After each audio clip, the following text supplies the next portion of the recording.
Good morning everyone, welcome back to my channel.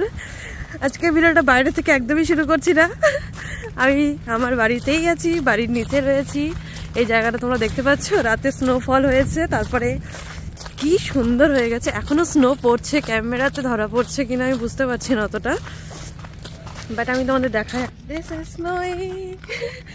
আমি সকাল সকাল কোথায় যাচ্ছি? সকাল সকাল আমি যাচ্ছি সায়ন্তকে অফিসে ছাড়তে, কারণ বরফ পড়ছে, আমি রুমে থাকতে পারবো না, আই কান্ট। তো ওকে হলো যে যাই অফিসে ছেড়েও আসি, আমার একটু মজাই হয়ে যাবে। তো চলে আসছি বাইরে। গুড মর্নিং করে দাও। Good morning. তোদের বাইরেটা দেখাই, আমরা বোর হয়ে যাবো আমার ভ্যাগ দেখি শুনতে শুনতে।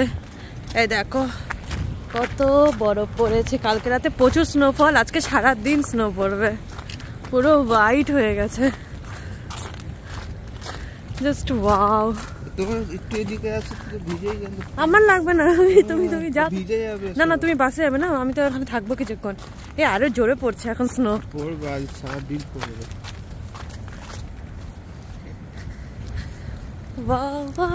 দেখো চারিদিকটা, পিছনেটা একবার দেখাই। আমি আবার ব্যাক করবো এক্ষুনি, ওকে বাই বাই করে। ড্রেস দেখো পুরো বরফে পড়ে গেছে। কিছু বলবে? দেরি হচ্ছে এখন থেকে আমি তোমাকে রোজ দিন ছাড়তে আসবো। হ্যাঁ, আবার পরশুদিন বরফ পড়বে, 5-6 দিন পরশুদিন বরফ পড়বে না, বাস তারপরে আমি আর আসবো না ওকে ছাড়তে ঠান্ডার মধ্যে। আজকে ঠান্ডাটা কম আছে যেহেতু বরফ পড়ছে। আমাকে দেখে তোমরা কি করবে, তোমরা এটাই দেখো। এতদিন চেরি ব্লসম শেয়ার করেছি, বৃষ্টির দিন শেয়ার করেছি এই রাস্তাটা, আজকে তোমাদের শেয়ার না করলে হয়? দেখো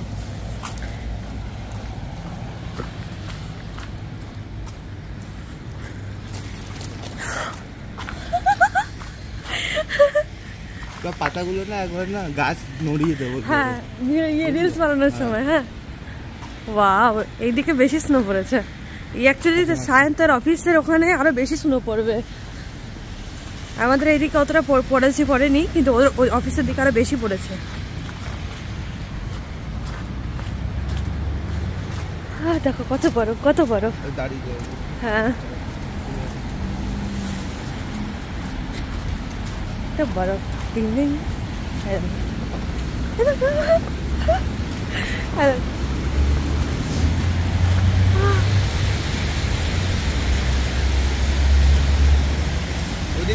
না না আমি যাচ্ছি না, ওইবারে আর যাবো না। ওই দেখো দেখো পুরো হোয়াইট হয়ে গেছে। চলো নাও, চলো চলো এরপরে যাই, টাইম আছে তো।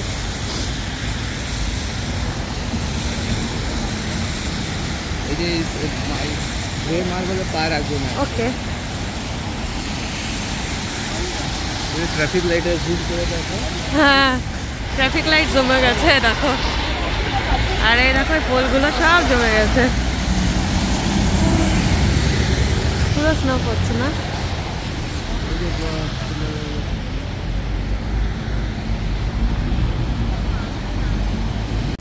সায়ন্ত অফিসে বেরিয়ে গেল।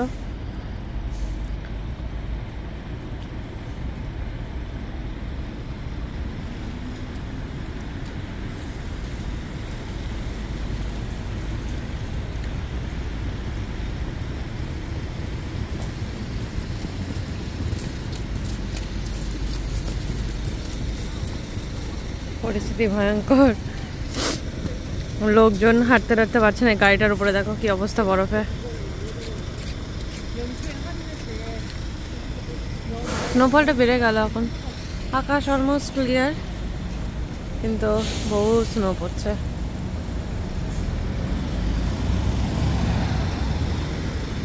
ওই যে ওই দাঁড়িয়ে আছে,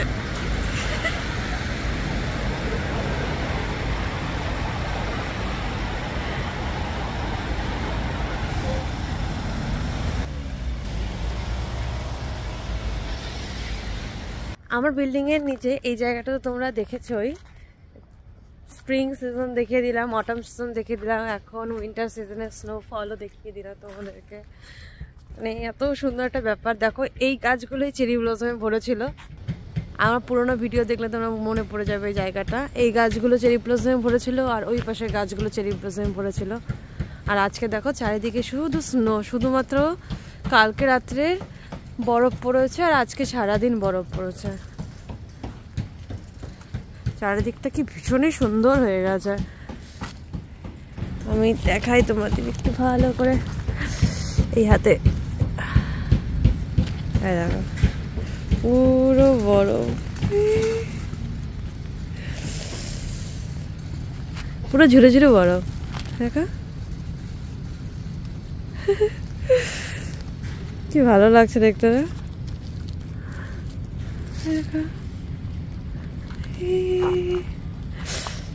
আমার তো ভীষণই পছন্দ বরফ, ভীষণই পছন্দ।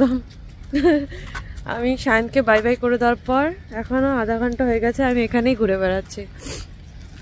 দেখো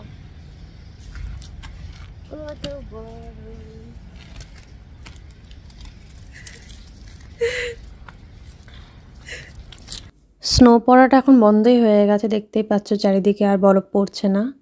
তো আমি এখন উপরে চলে এসেছি, এখন দুপুর হয়েই গেছে, আমার লাঞ্চও হয়ে গেছে, ঘরের কাজও হয়ে গেছে। তো আজকে ভাবলাম একটু পনির বানাবো। নর্মালি কোরিয়াতে এই সামনের যত দোকান আছে আমার আশেপাশে কোথাও পনির পাওয়া যায় না, টোফুটা পাওয়া যায় আর এক পনির পাওয়া যায় ফরেন মার্টে। তো আমার কাছে এখন পনির ছিল না, আমি এর আগেও বাড়িতেই বানিয়ে ইউজ করেছি। তো এই আমি এখানে মোটামুটি 1.5 লিটারের মতো দুধ রয়েছে, একটু ইউজ করা হয়ে গেছে এখান থেকে। আমি 1.5 লিটারের মতো দুধের আজকে পনির বানাবো। আমি পনির বানাতে বসিয়ে দিয়েছি অলরেডি, একটু দুধটাকে ভালো করে আগে একটু জাল দিয়ে নেব। মনটা তো আমার বাইরেই পড়ে আছে, আমি খালি উইন্ডোতে দেখছি আবার স্নোফল হচ্ছে কিনা, ফোনে চেক করছি যে স্নোফল হচ্ছে কিনা, একটু দেখতে থাকি। তা একটা বিশাল এক্সাইটমেন্ট কাজ করছে, তার সাথে রান্নাও করছি।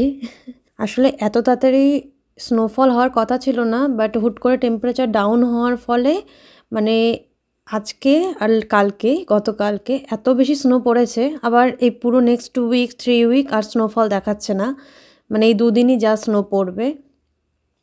আমি তো ভীষণ ভীষণ এক্সাইটেড এটা নিয়ে, তোমরা আমার ভিডিওতে বুঝতেই পারছো।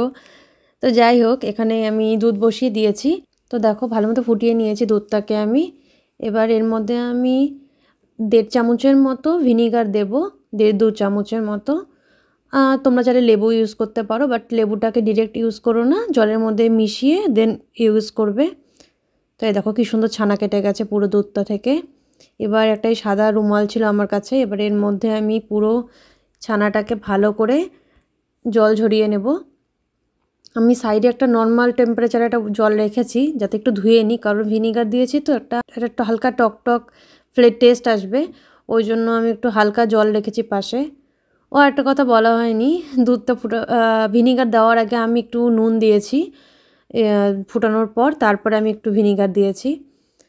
তাই দেখো আমি ভালো করে ছানাটা থেকে জলটাকে ঝরিয়ে নিচ্ছি।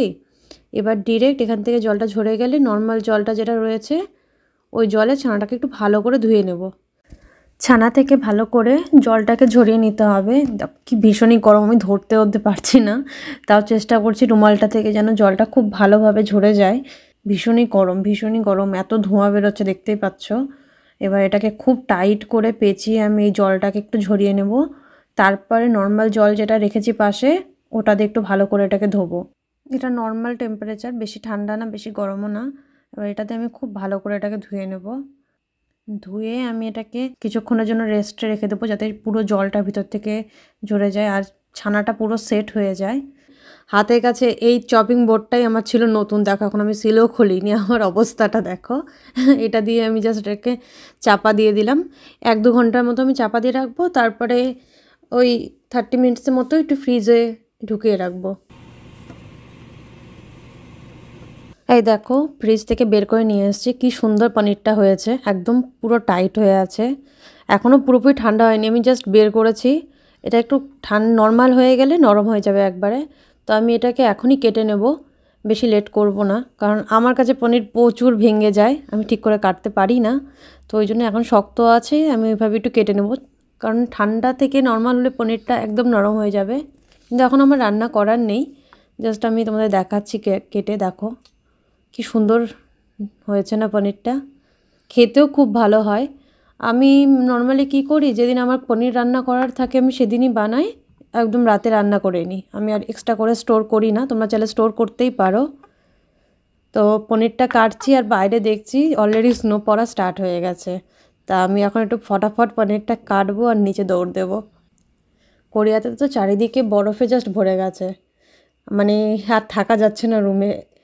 এই দেখো আমি নিচে চলেও এসেছি আর কি জোরে আবার স্নোফল স্টার্ট হয়ে গেছে। মানে এটা আমি জাস্ট জানালে দেখলাম আর আমি কি করে নিজেকে কন্ট্রোল করব বলো রুমের মধ্যে। যে আমি বেশি দূরেও যাচ্ছি না, জাস্ট আমার বিল্ডিং থেকে নিচে চলে আসছি। এত ভালো লাগছে, এত ভালো লাগছে, মানে আমি মনে হচ্ছে আমি সবসময় এখানেই বসে থাকি ছাতাটা মাথায় দিয়ে। তখন তো হালকা হালকা ঠান্ডা লেগে গেছিলো, এখন আমি মোটা একটা জ্যাকেট পরে নিচে এসেছি। শায়দ তো আমাকে বারবার মেসেজ দিচ্ছে ভালোভাবে সোয়েটার টোয়েটার পরে কিন্তু নিচে যাও, এমনি কিন্তু যাবে না, ঠান্ডা লেগে যাবে। ও কনস্ট্যান্ট মেসেজ দিচ্ছে আমাকে অফিস থেকে। ও জানে আমি রুমে একটুকু থাকবো না যখন স্নোফল হবে। দেখো কি জোরে জোরে স্নোফল হচ্ছে, এই জ্যাকেটটা আমার পুরো ভরে গেছে। আমি একা একা যে কত মজা করেছি এখানে, মানে আমি অত ভিডিও করিনি যতক্ষণ আমি এখানে ছিলাম। আমি এত মজা করেছি এখানে। লাস্টে আমার একটু বোর বোর লাগছিলো আর স্নো পড়া কমে গেছিলো, ওই জন্য ভাবলাম যে না যাই এবার নিচে চলে যাই। আর এখানে আমি ছাতার মধ্যে স্নো জমা হয়ে গেছে, একটু করে বাড়ি মারছে, ঝুমঝুম করে সব স্নোগুলো গায়ের মধ্যে পড়ছে আমার। আজকে যেহেতু উইকডেজ, যার জন্য এখানে এত লোক নেই। যদি উইকেন্ড থাকতো, এই জায়গাটা এত রেস্টুরেন্ট আছে আমার বাড়ির নিচে, এখানে পুরো ভরে থাকে লোকজন সব সময়।